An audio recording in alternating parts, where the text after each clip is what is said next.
Chapter 30, Nursing Care of Patients with Upper Respiratory Tract Disorders.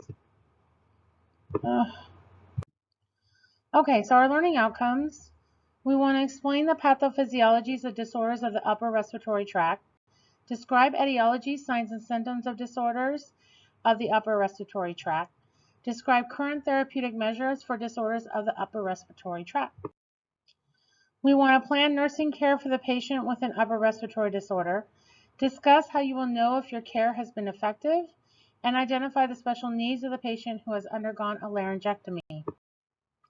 So epistaxis, more commonly known as a nosebleed. The causes can be dry, cracked mucous membranes, trauma, hypertension, hemophilia, and some medications can also cause nosebleeds. Therapeutic interventions are positioning, direct pressure, ice. Ice helps because it constricts the vessels. Nasal packing, a nasal balloon catheter, vasoconstrictive agents, and electrocautery.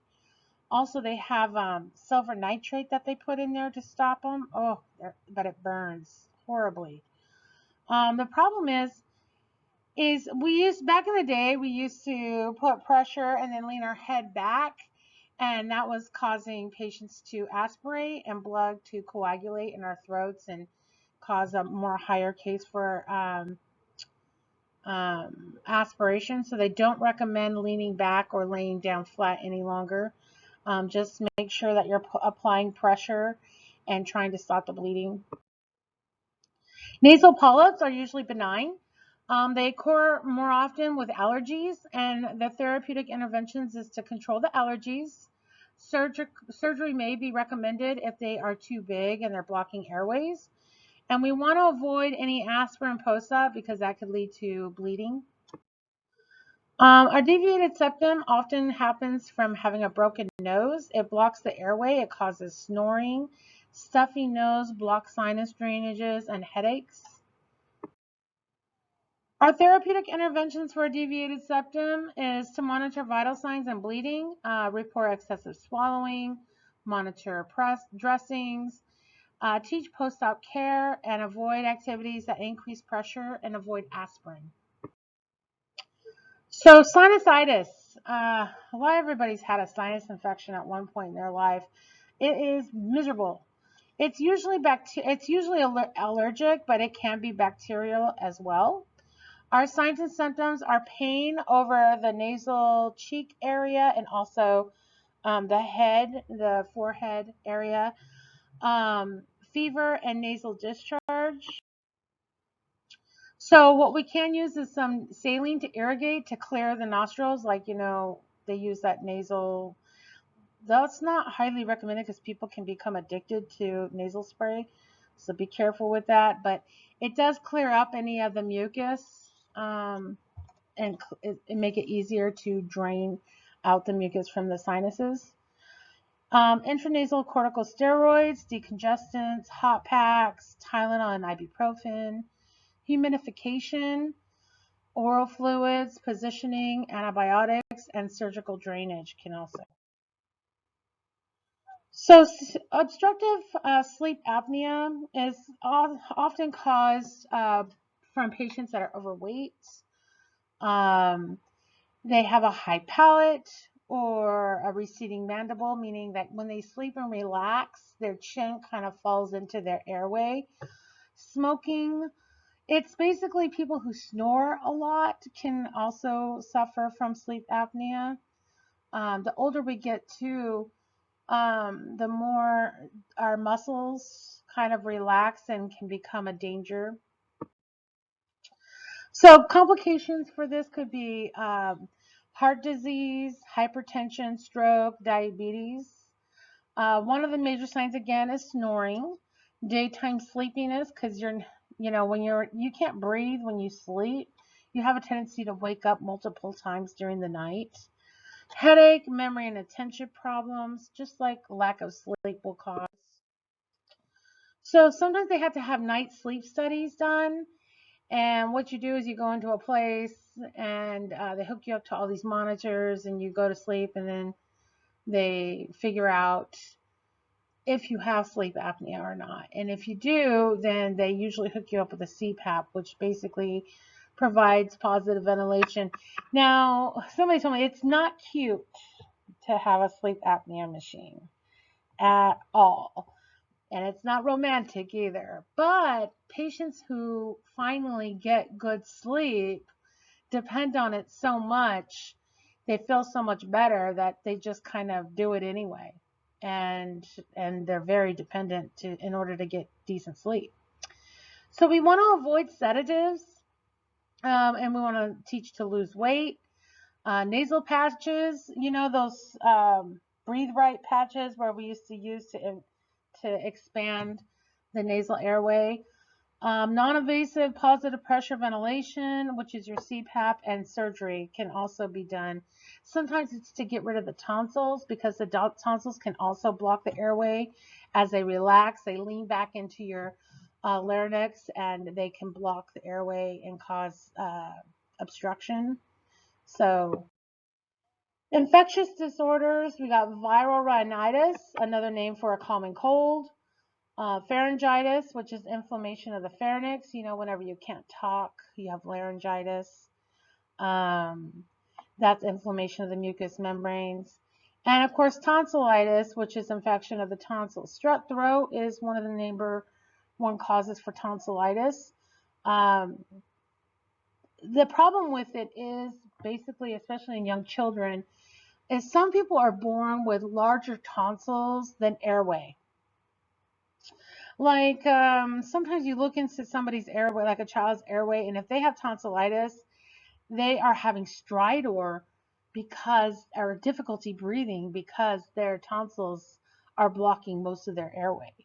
That's a medical emergency. We got to get those tonsils out of there. And sometimes you can kind of determine that a patient or a child is going to have their tonsils taken out because it's too much of a risk to their airway. Like they're too big in comparison to the rest of their airway. The flu is commonly called the flu, influenza, transmitted by coughing and sneezing. To prevent the flu, we take a yearly vaccination, hand washing, and avoiding of infected people. Signs and symptoms are fever, chills, um, body aches, sore throat, cough, sleepiness, headaches. What we're going to do is we're going to take some Tylenol. We want to avoid aspirin. Why? Especially in children, aspirin with a viral infection can cause Reye syndrome, and that is deadly to children. But it's not very effective to viral infections anyway. And we wanted to take antiviral agents like Tamiflu, get lots of rest and fluids. Other respiratory viruses are West Nile. It's transmitted by mosquitoes. The avian flu, or otherwise known as the bird flu. SARS is severe acute respiratory syndrome. And swine flu. A lot of you are old enough to remember swine flu.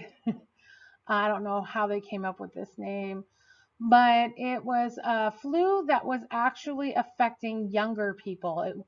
It wasn't affecting the older population because the older population, like in the 1950s, were already exposed to it. So their immune systems were able to fight swine flu before they even got any signs and symptoms. Whereas the younger generation in the early 20s and 30s were actually dying from swine flu. So they got an immunization real quick, or that could have become a pandemic as well. So a nursing diagnosis for upper respiratory infections is impaired comfort, hyperthermia, and risk for infection or transmission to others. Cancer of the larynx. The pathophysiology is primary tumor of the mucosal epithelium, metastasis to the lungs, liver, lymph nodes. Usually the etiology is associated with smoking or alcohol, and it's a lot more common in men. Signs and symptoms are hoarseness, change in voice, pain, dyspnea, cough, dysphagia, and airway obstruction. Diagnostic test would be a laryngoscopy. CT scan or MRI can also pick up. Therapeutic interventions would be radiation and chemotherapy and possibly a laryngectomy. So just have an idea that you're likely going to have the vocal cords taken out. And so they're going to be with that voice vibrator thing to help them speak. Post-op nursing diagnosis: ineffective airway clearance, acute pain, impaired verbal communication, imbalanced nutrition, impaired swallowing, grieving, and disturbed body image. Here's a device that can help aid in speech. So they can do an implant. Ultra Voice is placed inside the denture or retainer. Patient speaks into a small microphone. And then there's the Blomsinger voice prosthesis. It helps for, let me see, what's this? Helps from tracheoesophageal speech. Remember, it's this little device here that they put up against their trachea area, and that helps them talk. Sorry, review questions already. So ice packs are used for epistaxis for which reason? 1, to promote comfort.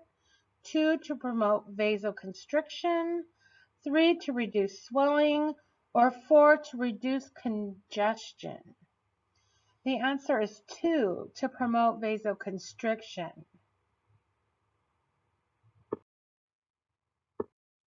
What nursing instructions should be provided following a septoplasty? That's when you have a deviated septum. Maintain semi-fowler position. Anything having to do with the lungs, we want to maintain a semi-fowler position. Plus, we want to promote drainage so that the patient doesn't aspirate. Take stool softeners. Sure, why not, right? I mean, we don't want to increase the pressure of the intracranial pressure. So that would always, remember, when you have to strain to have a bowel movement, that's going to increase and cause problems with the septum area. Use ice for swelling. That sounds right too. Blow the nose gently to remove clots. Negative, Ghost Captain. I would not have any nose blowing, I don't think. Expect a low fever for 3 days. I don't know. So let's see what the answer is. My guess is 1, 2, and 3. Yes. We don't want to blow in because you might dislodge the clot and that could be keeping them from bleeding. And I just can't figure out why the other one would even be considered. Which nursing intervention is appropriate for a sore throat? Warm, moist pack around my throat? I don't know. Hot tea? Sure. Bed rest? Yes. Salt water gargle? Of course. I don't think a warm, moist pack is going to be, 4. Gargle with salt water. I guess that wasn't a select all that apply. Oh well. Number 4. Which patient is most at risk for complications of influenza? A 46-year-old teacher, a 19-year-old student, a 78-year-old retiree, or a 32-year-old factory worker? Most at risk for complications for influenza. I'm going to say, I think it's number 3 because elderly at risk for most everything, and that's the only elderly option. What are common risk factors for laryngeal cancer? Remember, it's male, so female is out. Smoker, sure. I'm not sure about obesity. I don't think so, but I do know that alcohol abuse. I'm going to say 2 and 4 are going to be our answers. Oh, and 5. Good to know.